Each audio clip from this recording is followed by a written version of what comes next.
Oke teman-teman, kembali lagi dengan saya Akil Mumtaz. Di video kali ini saya akan membahas tentang industri apa saja yang paling aman untuk kita berinvestasi. Namun yang namanya investasi sudah pasti tidak ada yang 100% aman, pasti ada resikonya teman-teman.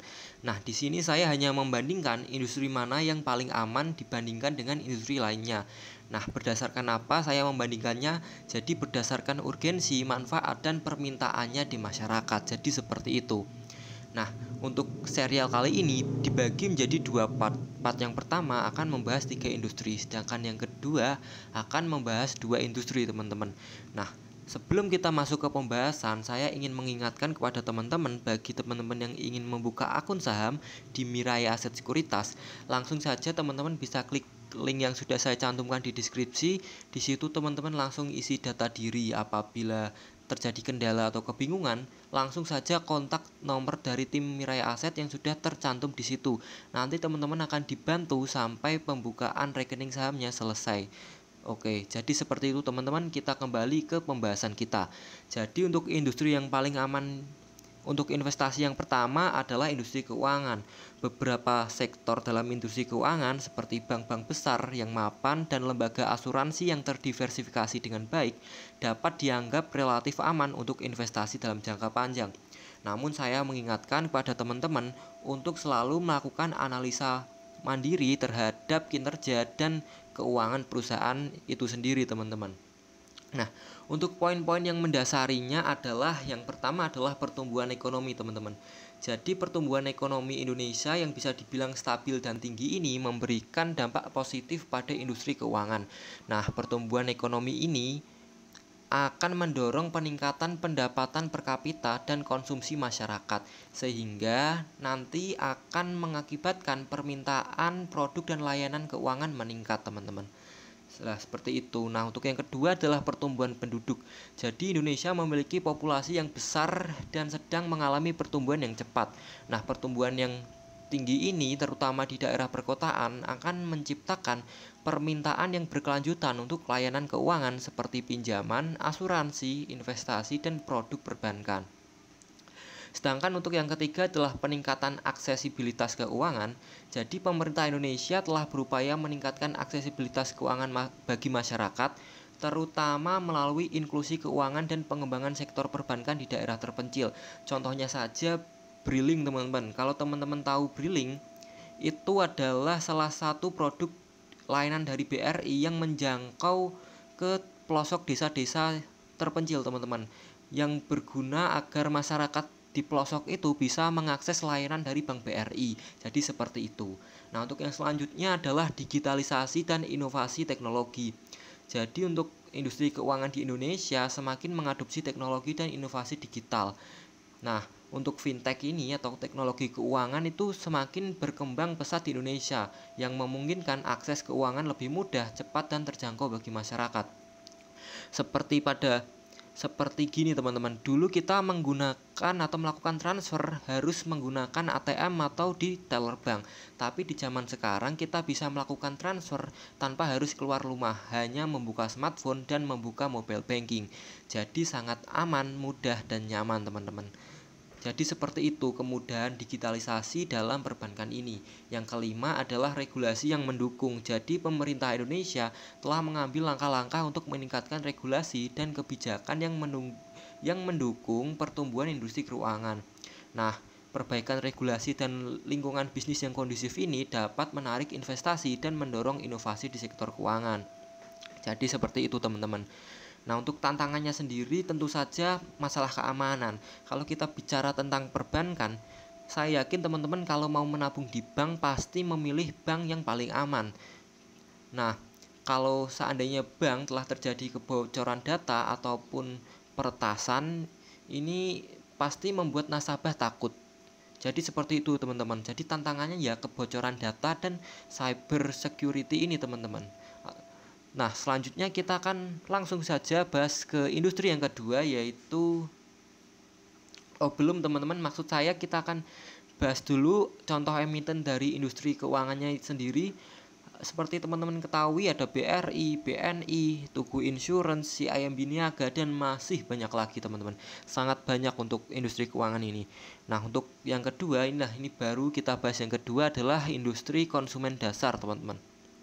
Jadi untuk industri konsumen dasar ini terkait dengan layanan konsumen yang penting dan dibutuhkan secara rutin, seperti makanan, minuman, perawatan kesehatan dasar, dan barang konsumsi sehari-hari.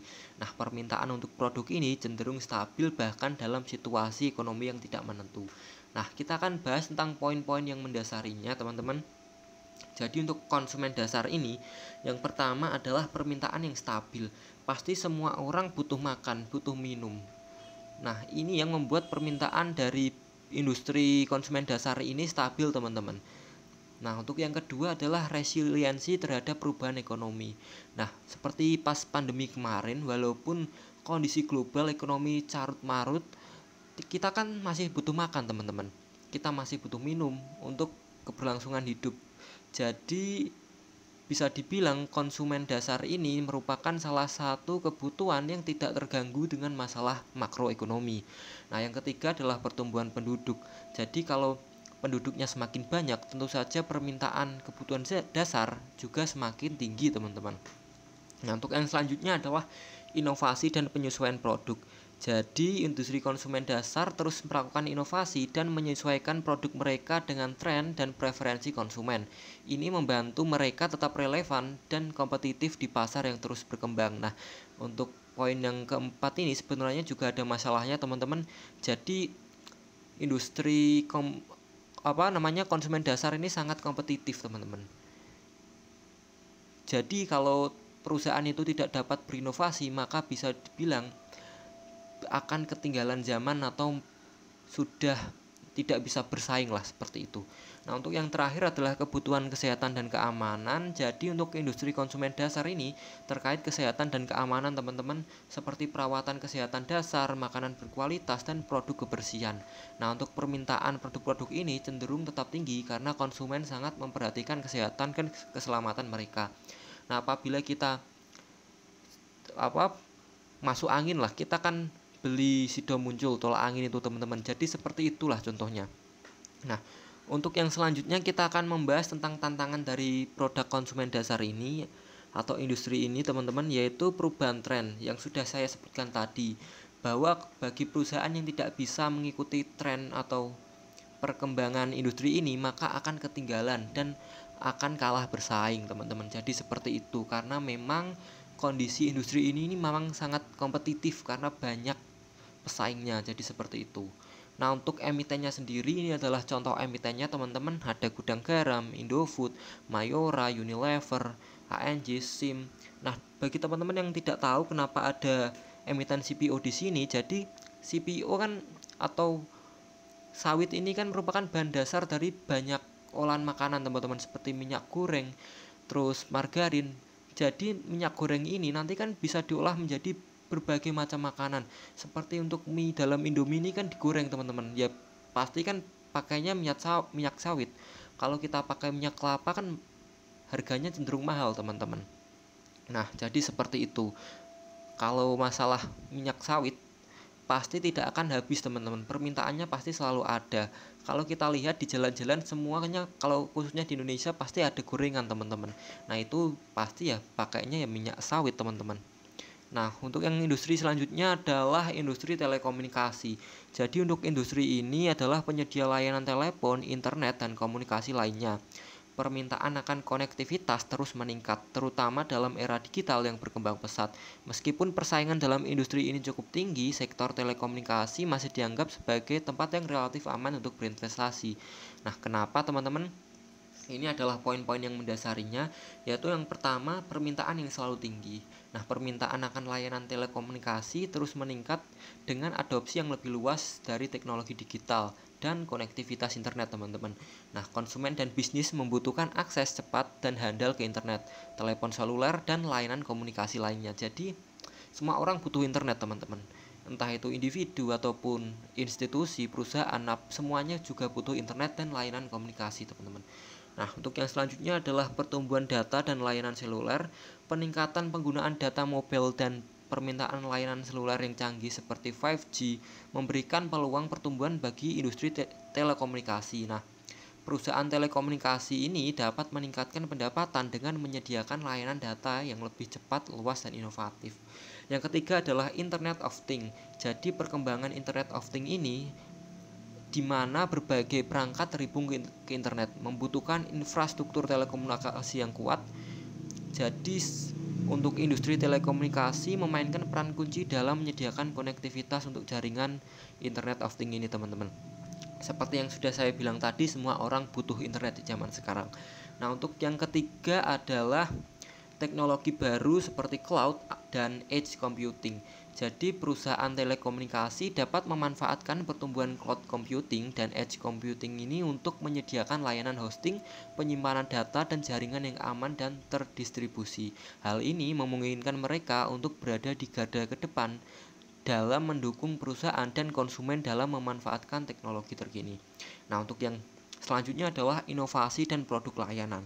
Untuk industri telekomunikasi ini terus melakukan inovasi dan menjawab permintaan pasar yang berkembang, teman-teman.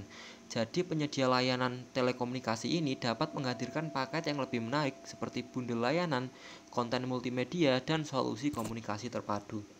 Nah, yang terakhir adalah ekspansi internasional. Jadi untuk perusahaan telekomunikasi ini dapat memanfaatkan peluang ekspansi di pasar internasional yang bertujuan untuk mengalami pertumbuhan yang lebih besar.